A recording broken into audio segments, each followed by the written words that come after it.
যেদিন প্রতিষ্ঠিত ছেলেকে বিয়ে না করে বিয়ের সব সোনা দানা টাকা পয়সা নিয়ে বেকার বয়ফ্রেন্ডের সাথে পালিয়ে গিয়েছিলাম, সেদিন আমি বুঝতে পেরেছিলাম বাস্তবতা কতটা কঠিন, মানুষ কতটা খারাপ। বাবা মায়ের পছন্দ করা সরকারি চাকরিজীবী ছেলেকে বিয়ে না করে যেদিন আমি আমার বয়ফ্রেন্ডের সাথে পালিয়ে যাই, সেই দিন আমার বাবা লজ্জায় অপমানে স্ট্রোক করে। কিন্তু আমি সেটা জানতে পারি না, কারণ আমি তখন আমার বয়ফ্রেন্ডের সাথে নতুন জীবনে ব্যস্ত ছিলাম। আমি সেদিন বুঝতে পারিনি আমার বয়ফ্রেন্ড ভালোবাসার নামে আমাকে এভাবে ভোগ করবে। 10 দিন আমি আমার বয়ফ্রেন্ডের সাথে ছিলাম। এই 10 দিনে সে আমার জীবনটাকে শেষ করে দিয়েছে।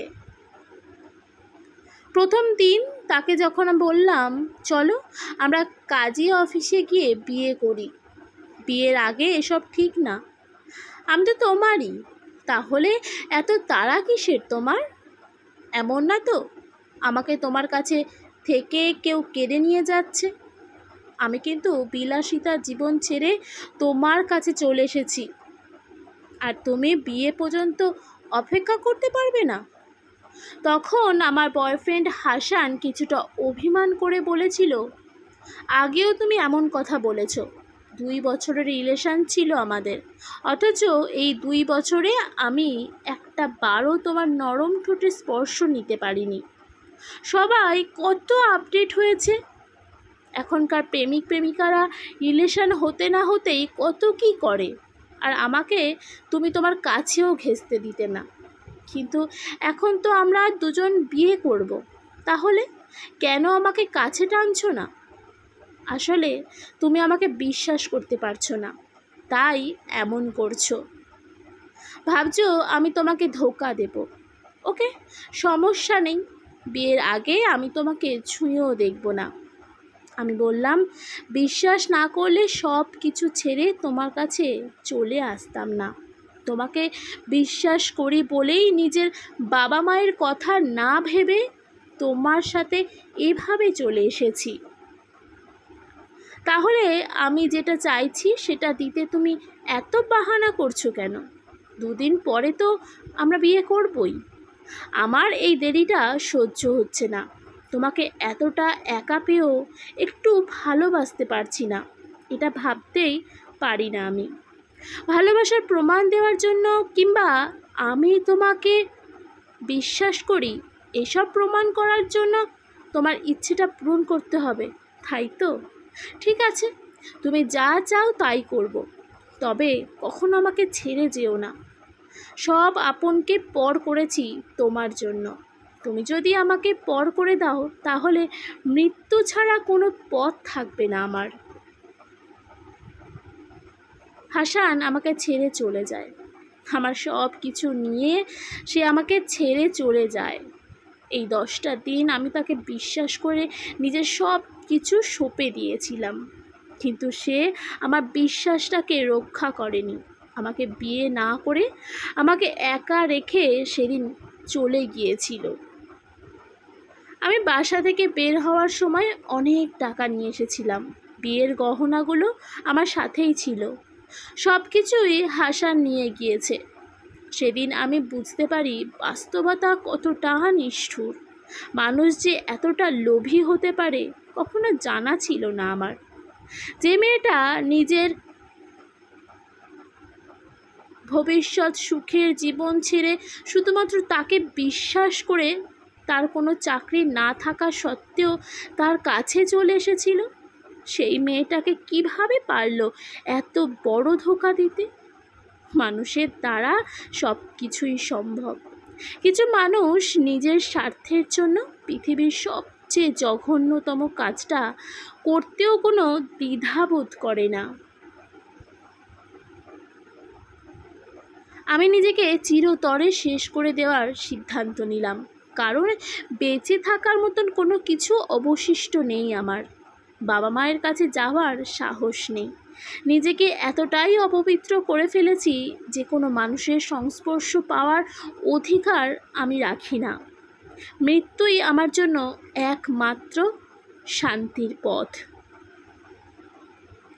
রেল লাইনের মাঝখানে আমি দাঁড়িয়ে আছি, গন্তব্য মৃত্যু। আর কিছুক্ষণ পরেই হয়তো এই পৃথিবী থেকে আরও একটা প্রাণ নিশ্চিহ্ন হয়ে যাবে। আমি অপেক্ষায় থাকি মৃত্যুকে বরণ করে নেওয়ার জন্য, কিন্তু আমি পারি না। ট্রেন আসার শব্দ শুনেই আমি ভয়ে নিচে চলে যাই। আমি মৃত্যুকে ভয় পাই। আমি বুঝলাম আত্মহত্যা জিনিসটা এত সহজ না। চাইলেই কেউ আত্মহত্যা করতে পারে না। এটার জন্য প্রচণ্ড সাহস প্রয়োজন, যেটা আমার নেই। কিন্তু আমাকে এই সাহসটা অর্জন করতে হবে, কারণ আমার বেঁচে থাকার মেয়াদ ফুরিয়ে গিয়েছে। আমাকে মরতেই হবে, যেভাবেই হোক। কিছুক্ষণ পর হঠাৎ করে ফোনটা শব্দ করে বেজে ওঠে। আমি বুঝতে পারলাম না এই অসময়ে কে ফোন দেবে। আর এই নাম্বারটা তো কেউ জানেও না, এমনকি বাবা মাও না। মৃত্যুর আগে কারোর সাথে কথা বলা উচিত না, তাহলে এই পৃথিবীর মায়ায় পড়ে পিছিয়ে যেতে পারি আমি। তাই ফোনটা ধরলাম না, কিন্তু বারবার যখন ফোনটা দিয়েই যাচ্ছে তখন বিরক্ত হয়ে ফোনটা রিসিভ করি। রিসিভ করতেই ওপাশ থেকে ধমকের শব্দ শুনতে পাই। কিরে, এতক্ষণ ধরে ফোন দিচ্ছি, ধরছিস না কেন? তুই তো আমাকে কথাটা বলতে পারতি, তোর বয়ফ্রেন্ডের সাথে পালিয়ে যাবি। তোর বাবা স্ট্রোক করেছে যেদিন তুই পালিয়ে যাস, তবে এখন সুস্থ আছে। তোর নাম্বারে কতবার আমি ফোন দিয়েছি তুই জানিস না। পরে মনে হলো এই নাম্বারটাতে ফোন দিই। আমাকে শুনতে পাচ্ছিস তো? আমি তোর ফুফাতো বোন বলছি, ফারজানা। আমি শেষ হয়ে গেছি রে, আমি আর বাঁচতে চাই না। কি বলছিস? কি হয়েছে তোর? তুই কোথায় বল প্লিজ। আমি ঢাকাতে আছি। কোথায় বল প্লিজ। তার আগে বল তুই বাবা মাকে আমার কথা জানাবি না। তারা এমনিতেই আমার জন্য অনেক কেঁদেছে। আমি চাই না আমার ধ্বংস হওয়ার কথা শুনে আবার তারা কাঁদুক। জানাবো না। তুই তবুও এমন করিস না বোন। তুই বল তুই কোথায়। তুই আমার কাছে থাকবি, কেউ জানতে পারবে না। আমি ফারজানার সাথে তার বাসায় চলে যাই। আমি অনেকটা চিন্তামুক্ত হলাম যখন জানলাম ফারজানা আমার কথাটা কারোর কাছে বলবে না, নিজের মাঝেই গোপন রাখবে। আমি আমার বোনকে সব খুলে বলি। সে আমার এভাবে ধ্বংস হওয়ার কথা শুনে চোখ ভিজিয়ে ফেলে। আমিও সেদিন আমার বোনকে জড়িয়ে ধরে অনেক কান্না করেছিলাম। মানুষ এমন করে কেন?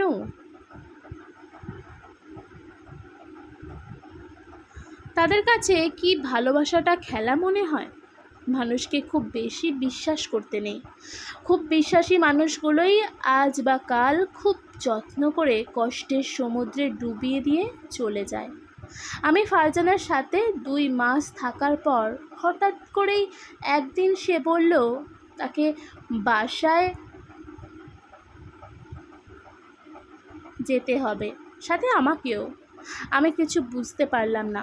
পরে যখন সে বলল তার ভাইয়ের বিয়ে ঠিক হয়েছে, কয়েকদিন পরেই বিয়ে, তখন তার বাসায় যাওয়ার কারণটা বুঝতে পারলাম। তবে আমার তার বাসায় একটুও যেতে ইচ্ছে করছিল না, কারণ আমি চাই না আমাকে দেখে কেউ দুঃখ পাক।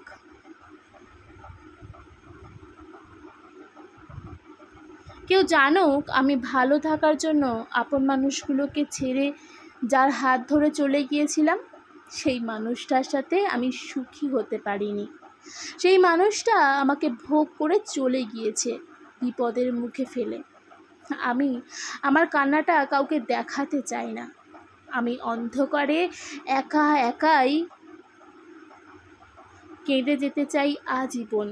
এটাই আমার প্রাপ্য।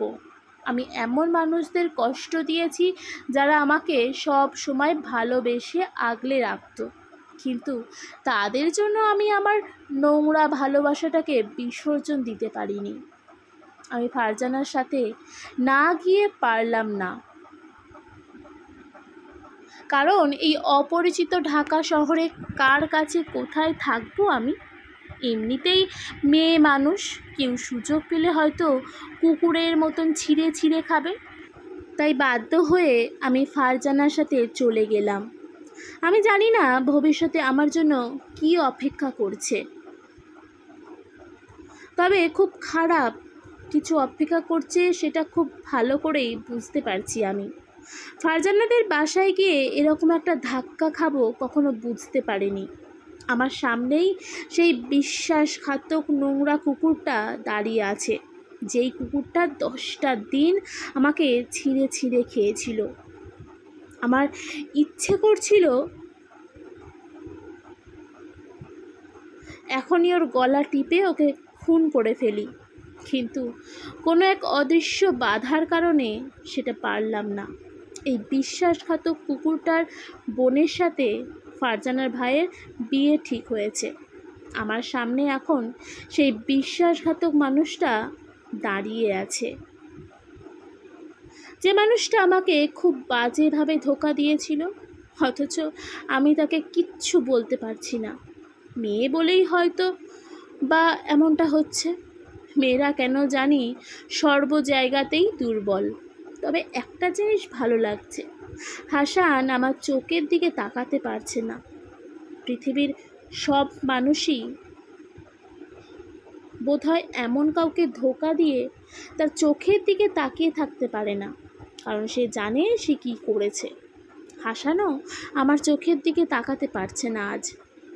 সে আমাকে ছেড়ে যেদিন চলে যায় সেই দিনই আমি সিদ্ধান্ত নিই, নিজে মরব, না হয় ওই কুকুরটাকে খুন করব। সেদিন আমি আমার আত্মহত্যা না করার কারণটা আজ বুঝতে পারছি। আমি হয়তো বিশ্বাসঘাতক মানুষটাকে খুন করার জন্য এখনও বেঁচে আছি। আমি সুযোগের দিকে এগিয়ে যাচ্ছি। আমার খালাতো ভাইয়ের বিয়ে হয়ে যায় হাসানের বোনের সাথে। আমি চেয়েছিলাম এই বিয়েটা ভালোভাবেই হোক, কারণ হাসান ভুল করেছে, তার বোন তো কোনো ভুল করেনি। খারাপ লাগলেও বিয়ের কয়েকটা দিন হাসানের সাথে আমার না চাইতেও দেখা হয়েছে, তবে কোনো কথা হয়নি। বাবা অসুস্থ থাকার কারণে তাদের এই বিয়েতে আসার কথা ছিল না, কিন্তু যখন বাবা সুস্থ হয়ে গেলেন তখন তারা আমার ছোট ভাইটাকে নিয়ে বিয়ের পরের দিন উপস্থিত হলেন। আমি ভয় পেয়ে গেলাম, কারণ আমার ছোট ভাইটা হাসানকে চেনে। আমার ফোনে এসে হাসানের ছবি দেখেছিল। বিয়ের পরের দিন কেন বাবা মা আসলো সেটা বুঝতে পারলাম না। তবে কি আমার কথা বাবা মাকে কেউ বলেছে? তা না হলে বিয়ে হয়ে যাবার পরে তারা এখানে আসবে কেন? আমার ধারণাই সত্যি হলো। আমার জন্য আমার পরিবার ছুটে এসেছে। আমি বাবা মাকে দেখে কেন জানি দৌড়ে গিয়েও জড়িয়ে ধরতে পারলাম না। কোনো এক জায়গায় গিয়ে আমি থেমে গেলাম। আমার মনে হলো আমি তো অপবিত্র একটা মেয়ে। আমি আমার নিষ্পাপ বাবা মাকে জড়িয়ে ধরে অশুদ্ধ করতে চাই না, কিন্তু আমাকে দেখে তারা দুজন থাকতে পারেনি। আমাকে দেখা মাত্রই মা দৌড়ে এসে আমাকে জড়িয়ে ধরে কাঁদতে থাকে। আমার মনে হলো মায়ের চোখের জলটাতে নিজেকে বিশুদ্ধ করে নিই। পৃথিবীর সব মানুষ বোধহয় মায়ের চোখের জলে নিজেকে বিশুদ্ধ করতে পারে, কারণ বাবা মায়ের চোখের পানির মতন এত বিশুদ্ধ কোনো কিছু এই পৃথিবীতে নেই। বাবা আমার কাছে এসে আমাকে জড়িয়ে না ধরলেও দূরে থেকে চোখের পানি ফেলছে, সেটা আমি স্পষ্ট দেখতে পাচ্ছি। আমি যখন বাবার পা ধরার জন্য গেলাম তখন তিনি আমাকে বুকে জড়িয়ে নিলেন। তখন আমি বুঝতে পারলাম আমি সেদিন কি ভুলটাই না করেছিলাম। এমন একটা মানুষদের আমি ছেড়ে গিয়েছিলাম একটা বিশ্বাসঘাতক ধোঁকাবাজ মানুষের জন্য। বাবা আমাকে মাফ করে দাও। আমি ভুল করেছিলাম সেদিন। আমার জন্যই সেদিন তুমি মরতে বসেছিলে। এর জন্য আমি দায়ী। কি যে বলিস মা, তুই যেদিন এভাবে ছড়ে আমাদেরকে চলে গিয়েছিলিস সেদিন অনেক কষ্ট পেয়েছিলাম। ঠিক আছে, ভেবেছিলাম তোর মুখ কোনো দিন দেখবো না, কিন্তু যখন জানতে পারলাম তুই তোর খালার বাসায়, তখন আর থাকতে পারিনি রে মা। অসুস্থ অবস্থায় চলে এসেছি। তোকে দেখার পর সব কষ্ট ভুলে গিয়েছি আমি। তোর পছন্দ করা ছেলের সাথেই তোকে বিয়ে দেব। তবুও আমাদের কখনো ছেড়ে চলে যাস না। আমি নিজের অজান্তেই বাবাকে জড়িয়ে ধরে কাঁদতে থাকি। হাসানকে দেখা মাত্রই আমার ছোট ভাইটা বাবাকে দেখিয়ে দিল, এই সেই ছেলে যাকে আমি ভালোবেসে পালিয়ে গিয়েছিলাম। বাবা হাসানকে ডেকে নিয়ে কথা বলল। বুঝতে পারলাম বাবা আমাদের দুজনকে বিয়ে দেবে। হাসান বেকার হলেও বাবা শুধুমাত্র আমার সুখের জন্য এটা করবেন। আজ সত্যি খুব কান্না পাচ্ছে। এই মানুষটাকে আমি মৃত্যুর মুখে ফেলে চলে গিয়েছিলাম। কত বোকা আমি। ফারজানা যখন বলল তুই কি এই ছেলেটাকে বিয়ে করবি, ও তো চিট করেছিল, আমি কিচ্ছু বললাম না। শুধু বললাম এই কথাটা যেন কেউ না জানে। হাসান হয়তো এখন খুব ভালো করেই বুঝতে পেরেছে আমার বাবার টাকা পয়সার কোনো অভাব নেই। যদিও সে আগে থেকেই জানতো আমাদের আর্থিক অবস্থা অনেক ভালো, তবুও আজ সে ভালোভাবে জেনেছে। সে হয়তো ভাবেইনি আমি এত সহজে তাকে বিয়ে করার জন্য রাজি হয়ে যাব। সে হয়তো ভেবেছিল আমি তাকে না বলে দেব, কিন্তু যখন আমি সেটা করলাম না, তখন হাসান অনেকটা বেশি অবাক হয়েছিল। কাল আমাদের বিয়েটা বাবা মায়ের ইচ্ছেতেই হচ্ছে। হাসান ফোন করবে আমি জানতাম। ফোনটা ধরতেই ওপাশ থেকে আদরে গলায় শুনতে পেলাম, জান কি করো? কিচ্ছু করি না। আসলে ওই দিনের জন্য আমি অনেক অনেক দুঃখিত।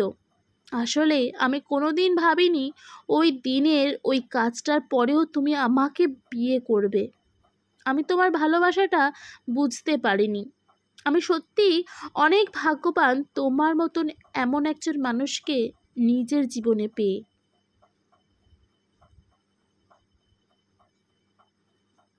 পৃথিবী উল্টে গেলেও আমাদের বিয়েটা কেউ আটকাতে পারবে না।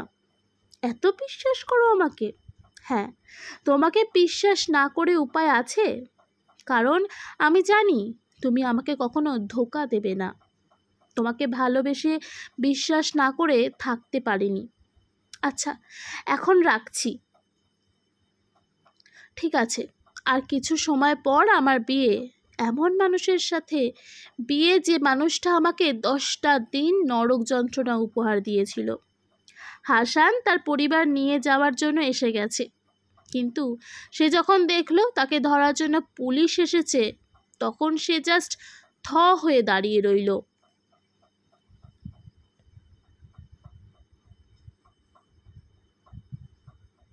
কি অবাক হচ্ছে খুব? তুমি কি করে ভাবলে আমি তোমাকে বিয়ে করব? তুমি শুধু আমার বিশ্বাস ভাঙোনি, সেদিন আমার পবিত্র ভালোবাসাটাকেও অপমান করেছো। আমিও চেয়েছিলাম তুমিও বিশ্বাস করে ঠকো। তুমি বিশ্বাস করেছিলে আমাকে বিয়ে করে বিলাসিতার জীবন যাপন করবে। আমার বাবা তোমাকে ভালো একটা চাকরির সুযোগ করে দেবে। তুমি অতীতের সব ভুলে আমাকে নিয়ে সুখে থাকবে। তুমি কি জানো, তুমি যদি সারা জীবন আমাকে সুখের সমুদ্রে ডুবিয়েও রাখো, তবুও আমি সেদিনকার 10টা দিনের যন্ত্রণার কথা কোনো দিন ভুলবো না। তোমার সারা জীবনের দেওয়া সুখের কাছে সেই দিনের 10টা দিনের কষ্টের পরিমাণ অনেক বেশি। আমি রাতে বাবাকে সব বলেছি তোমার কথা। 10টা দিন তুমি আমাকে নির্যাতন করেছো। আমার কাছে কিছু প্রমাণ আছে, যেগুলো পুলিশের কাছে আছে। তোমার ঠিকানা হবে অন্ধকার কারাগার। আমি চাইলে তোমার সাথে আমার নিজেকে জড়াতে পারতাম, কিন্তু আমি সেটা করব না, কারণ তোমার মতো মানুষদের সাথে কখনো সারা জীবন কাটানো যায় না। তোমরা হচ্ছে নর্দমার কীট। হাসানকে পুলিশ ধরে নিয়ে যাচ্ছে। আমার খুব খারাপ লাগলেও আমি কাঁদছি না, কারণ আমি জানি আমার এই বিয়েটা না হলেও আমার বাবা আমার জন্য ঠিকই ভালো কোনো ছেলের সাথে আমাকে বিয়ে দেবে। কারণ বাবা মা কখনো কোনো মেয়ের দুঃখ দেখতে পারে না। আমার সন্তানরাই বাবা মায়ের দুঃখকে দুঃখ মনে করি না, তাদের কথা একবারও না ভেবে তাদের কষ্ট দিই। 2 দিনের ভালোবাসার জন্য তাদেরকে ছেড়ে দিই, কিন্তু তারাই যে আমাদের একমাত্র আপনজন, এই চিরন্তন সত্যটা যেসব ছেলে মেয়ে বুঝতে পারে, তাদের মতন সুখী মানুষ পৃথিবীতে দ্বিতীয়টি নেই। আমাদের সবার উচিত বয়ফ্রেন্ড গার্লফ্রেন্ডের ভালোবাসা থেকে বাবা মায়ের বিশুদ্ধ ভালোবাসাটাকে গুরুত্ব দেওয়া।